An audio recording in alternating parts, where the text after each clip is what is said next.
पूर्व मंत्री श्री बदनजी दिलावर, फूल सिंह जी मीणा ग्रामीण विधायक उदयपुर, धर्मनारायण जी जोशी विधायक मावली, बाबूलाल जी खरांडी विधायक झाडोल, प्रताप लाल जी भील विधायक गोगुंदा, अमृतलाल जी मीणा, श्रीमान GS टॉक जी और यहां पर मौजूद मेरे सभी सम्मानित बहनों एवं भाइयों, अभिनंदन करना चाहता हूं कि चिलचिलाती हुई धूप होने के बावजूद भी पन्नाधाय को अपनी श्रद्धांजलि अर्पित करने के लिए आप सब इतनी बड़ी संख्या में यहां पर मौजूद हैं।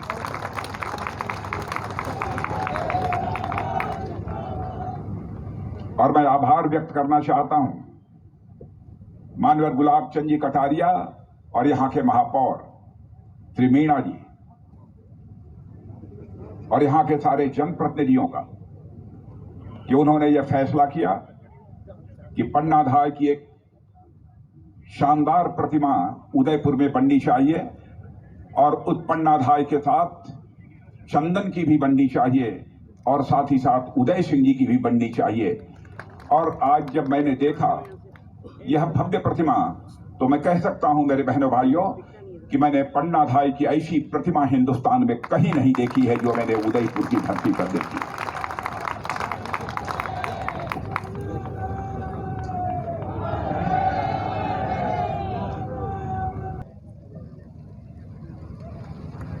जोधपुर के पास में मैं दुर्गा सिंह राठौर, स्वामी भक्ति के मामले में दुर्गा सिंह राठौर की का कोई जवाब नहीं है। मैं बहुत विस्तार में जाकर उनके बारे में कोई यहां चर्चा नहीं करना चाहता। और आज उसके बाद इस राजस्थान की वीर भूमि पर दूसरी अनावरण कर रहा हूं तो अपनी पूजनीय पन्नाधाय की प्रतिमा का मैं यहां पर अनावरण कर रहा हूं।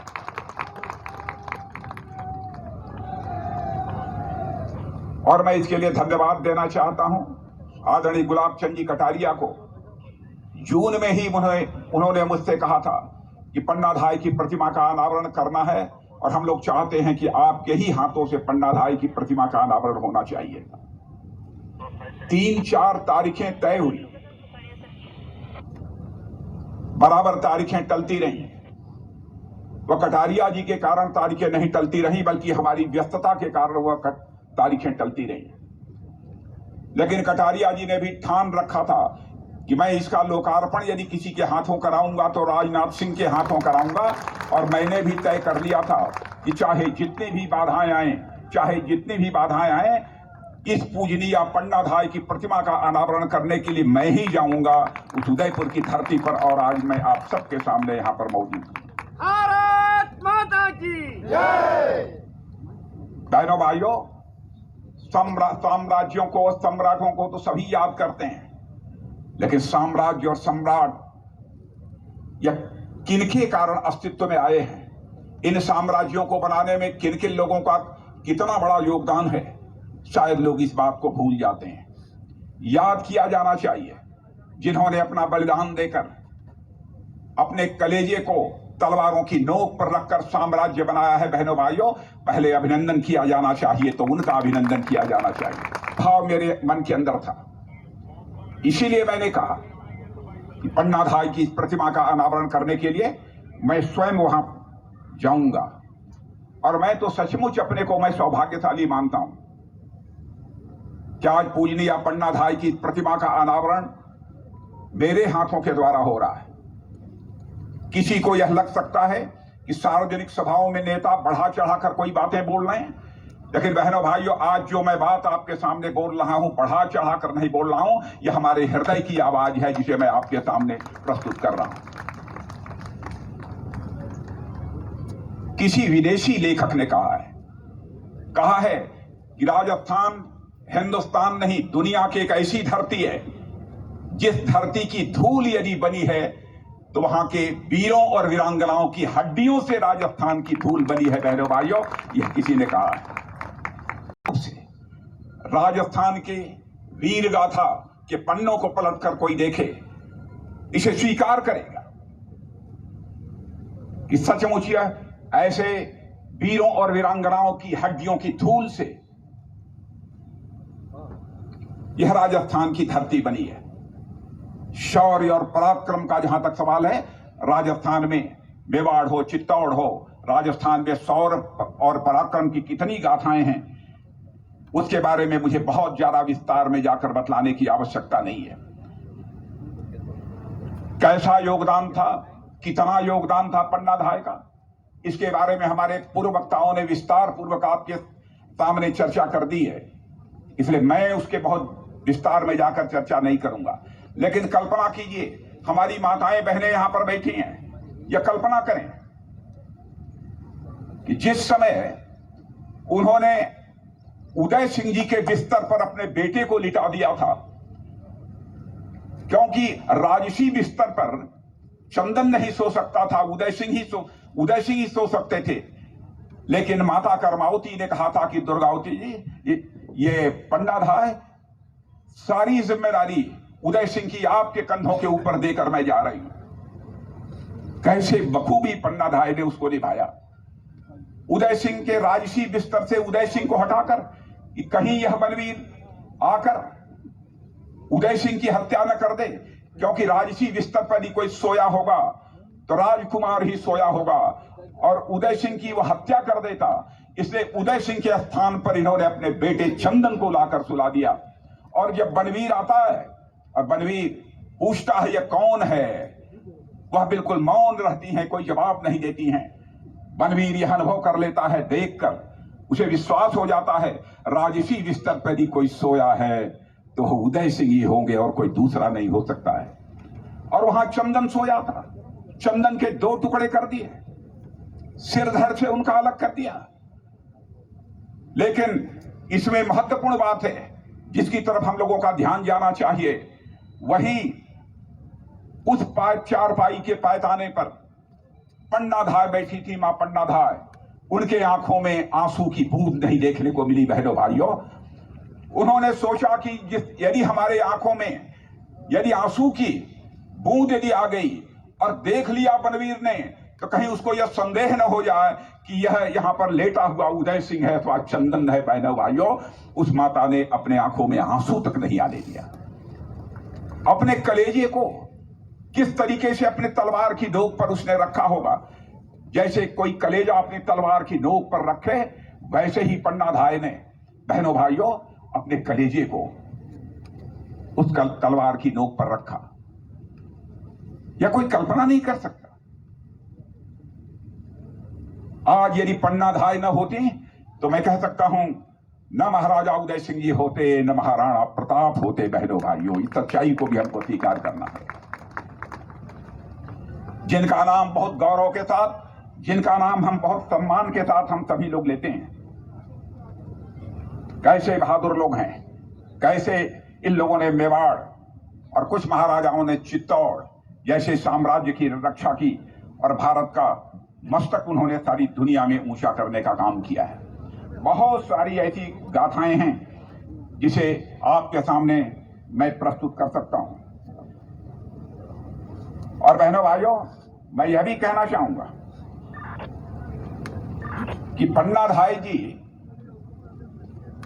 यह गुर्जर समाज की, ठीक है, गुर्जर माता की कोख से पैदा हुई हैं, लेकिन मैं कहना चाहता हूं पन्ना धाय केवल गुर्जर समाज की नहीं है, पूरे भारत की माता है पन्ना धाय, पूरे भारत की माता है। बहनों भाइयों, उनको इस रूप में हम सबको लेना चाहिए।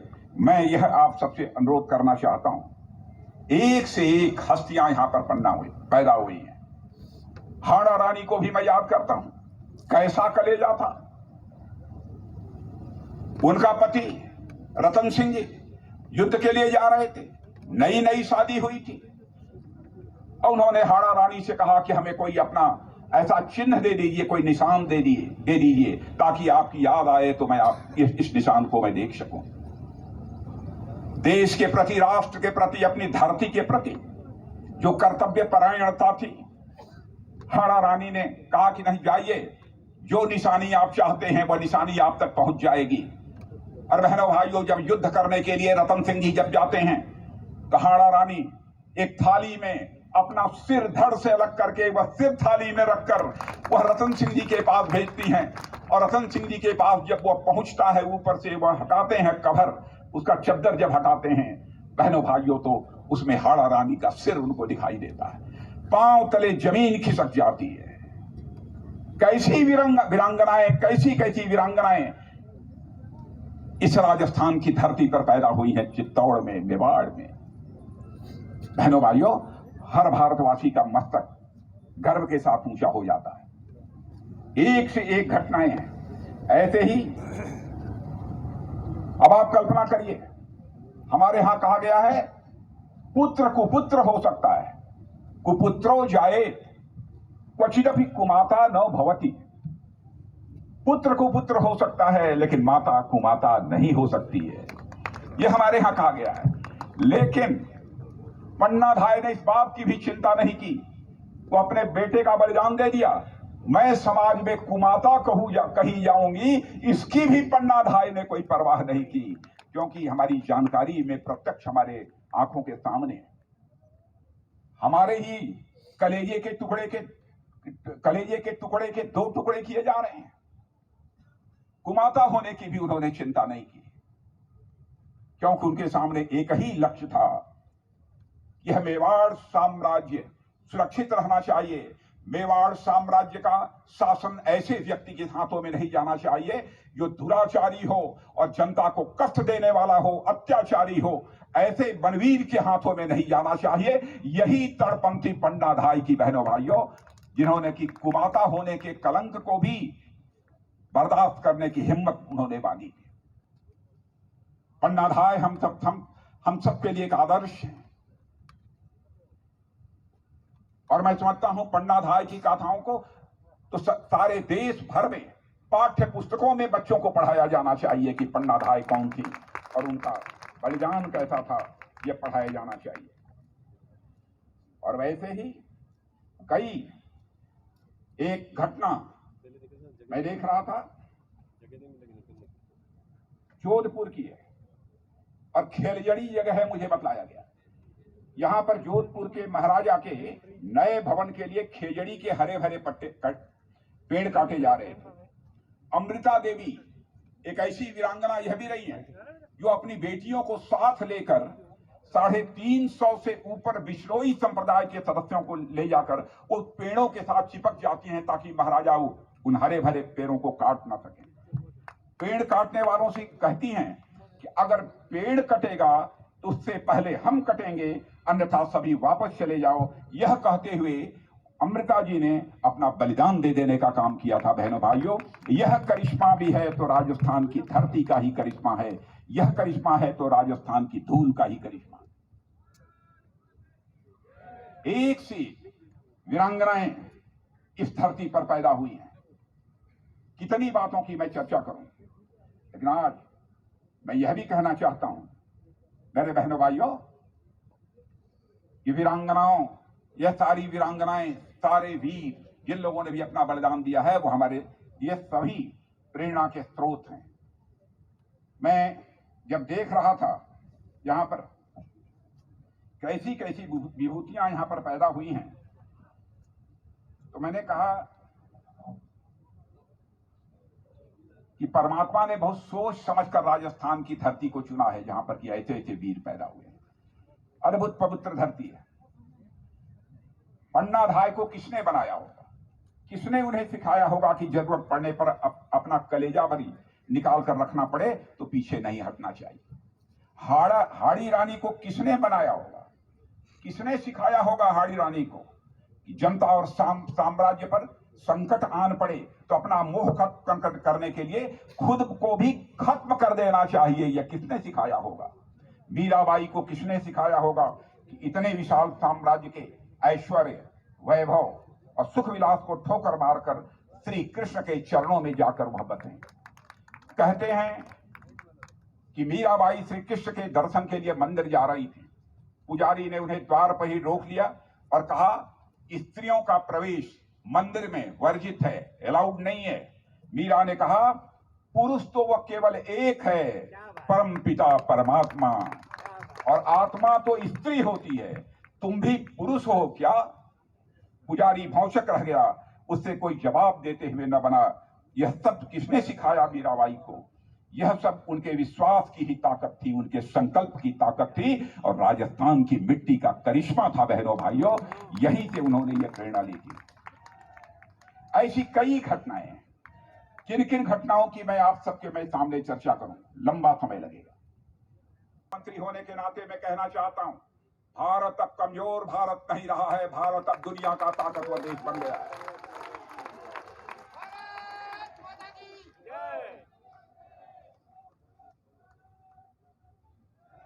भारत का इतिहास रहा है, भारत के इतिहास के पन्नों को पलटकर कोई देखे, मेरे बहनों भाइयों, भारत ने आज तक दुनिया के किसी देश पर न तो कभी आक्रमण किया है और न दुनिया के किसी देश की 1 इंच जमीन पर भारत ने कभी कब्जा किया है। यह भारतवासियों का चरित्र है। आंख उठाकर बुरी नजरों से देखने की किसी ने कोशिश की तो भारत ने उसका मुंहतोड़ जवाब दिया है।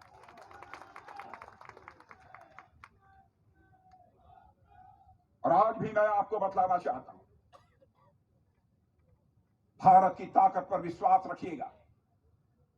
आपने देखा पाकिस्तान से 2 आतंकवादी आकर, तब मैं भारत का गृह मंत्री था, हमारे पैरामिलिट्री फोर्सेस के जवानों के का कातिलाना हमला कर दिया। उरी और पुलवामा की घटना से आप सभी परिचित हैं। बहनों भाइयों, उस घटना की मैं चर्चा करता हूं, याद आता है वह दिन क्या मेरे ऊपर गुजरी थी, जिस समय की शहीद हुए अपने पैरामिलिट्री फोर्सेस के जवानों के 100 को लेकर मैं कंधे पर चल रहा था काश्मीर में। लेकिन उसके बाद आपने देखा कि हमारे प्रधानमंत्री ने, कैसा बहादुर प्रधानमंत्री, 56 इंच के कलेजे का प्रधानमंत्री, भारत माता की उन्होंने हम 2-3 लोगों को, 2-3 मंत्रियों को बुलाकर, 2-3 मंत्रियों को बुलाकर चटपट 5 मिनट के अंदर फैसला कर दिया। और उसके बाद आपने देखा कि हमारे भारत के सेना के जवान भारत की धरती से नहीं बल्कि पाकिस्तान की धरती पर जाकर आतंकवादियों का सफाया करने में पूरी तरह से कामयाब है।